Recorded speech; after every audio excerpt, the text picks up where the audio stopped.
Look at this. How Allah stopped the raining after I go away.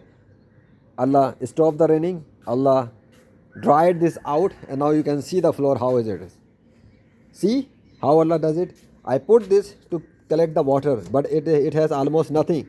It means that the time I showed the last footage, the rain was stopped by Allah. Look, Allah wrote His name, demonstrated His name, and then He wiped it out as well. So He wrote the name, He wiped it out. So whatever you see in the whole world as the raining over your cities, you non-Muslims should understand that all the raining in the whole world is being done by Allah, the creator of universe, who writes His name wherever He wills, in the clouds, on the earth, in the tree, and wheresoever you witness. Look at the signs. Allah is the creator and controller of the raining. Got it? Understood?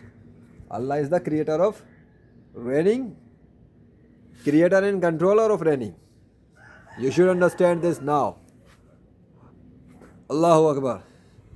La ilaha illallah. Muhammad Rasulullah sallallahu alaihi wasallam. Within the night, the name of Allah. In the start of night, in the middle of night, and now the ended.